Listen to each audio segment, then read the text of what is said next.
What if a 7 crore pilot plant grows into a 40 crore cash engine in just 1 year? That's exactly what's happening at Dhanuka Agritech, a mid-cap agrochemical stock flying under most radars. With strong global partnerships, zero debt, and high ROCE. Could this be a long-term compounding machine? Dhanuka Agritech is a financially disciplined, innovation-driven agrochemical company. Here are some highlights. 2,000 crore guided revenue for financial year 25, ROCE around 29%, debt-free, and 50% of revenue coming from specialty molecules. The Dahej technical facility is scaling output by 5 times, and there's global expansion happening through a partnership with Bayer. But, risks like climate sensitivity and regulatory delays still remain. Founded in 1985, Dhanuka operates in agrochemical formulations, making up 99% of its revenue. With over 300 registered products, the company delivers solutions across insecticides, herbicides, fungicides, plant growth regulators, and biostimulants. Looking at the last 10 years, revenue CAGR from financial year 21 to 24 is about 8.1%.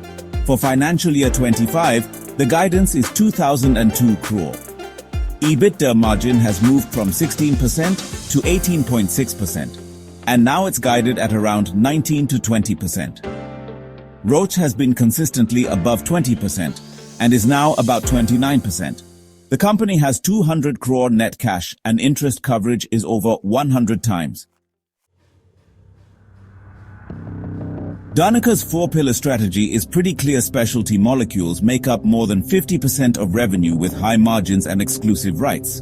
Backward integration with the Dahej plant is scaling output 5 times. Global rights through the Bayer partnership now cover over 20 countries. And an asset-light capex model, all funded internally. The promoters, the Dhanuka family, have run the company since its inception. There's zero pledging, about 75% promoter holding, no equity dilution, and an 85 crore buyback in financial year 23.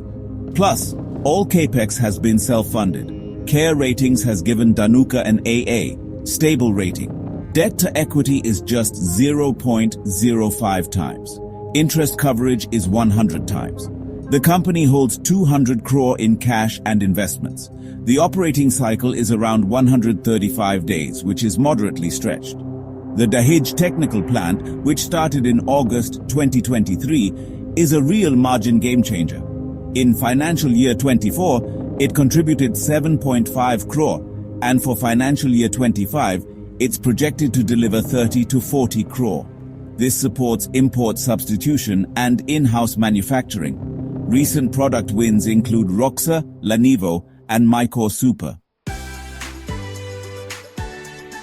Dhanuka connects with over 6,500 distributors, 80,000 retailers, and 41 warehouses, reaching more than 10 million farmers every year.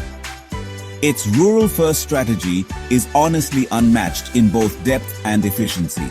Margins are supported by a specialty product mix, which is about 50% of the portfolio, and there's pretty low exposure to commodity cycles. While Dhanuka doesn't hedge, they do use pricing flexibility. Raw material import dependency stands at around 15 to 20%, mainly from Japan, China, and the USA.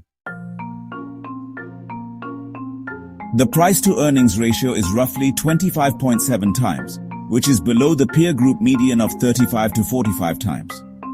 Market capitalization is about 7,700 crore rupees.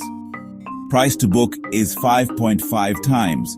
Return on capital employed is close to 29%, and return on equity is around 22%. Compared to PI Industries, Bayer, and UPL, Dhanuka trades at a discount, despite actually having superior capital efficiency.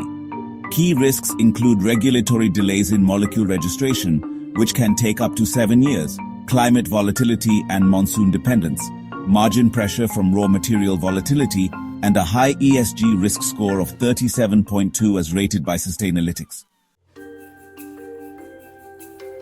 Around 50% of revenue comes from high-margin molecules. There's about 200 crore rupees in cash and no long-term debt.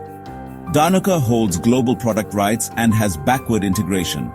Still, execution on exports and ESG correction are key for any re-rating.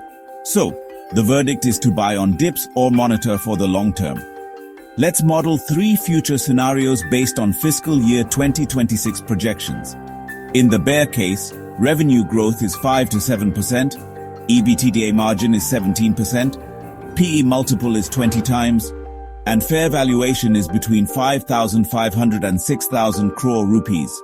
In the base case, revenue growth is 10 to 12%, EBITDA margin is 19 to 20%, PE multiple is 25 times, and fair valuation is 7,500 to 8,000 crore rupees. In the bull case, revenue growth is 15 to 18%, EBITDA margin is 21 to 22%, PE multiple is 30 times, and fair valuation is 9,000 to 10,000 crore rupees. Dhanuka matches 10 out of 12 checklist items, strong on return on equity, cash flows, debt, and transparency. The main risks are ESG and partial product replicability. There are 5 variables to monitor going forward: specialty revenue share, with a target of 60%, Dahej scale-up, aiming for 30 to 40 crore rupees output in fiscal year 25, export execution after the Bayer deal, ESG initiative outcomes, and the approval rate of new molecules. Thanks for watching. If you value data-driven investing, subscribe now for more company deep dives.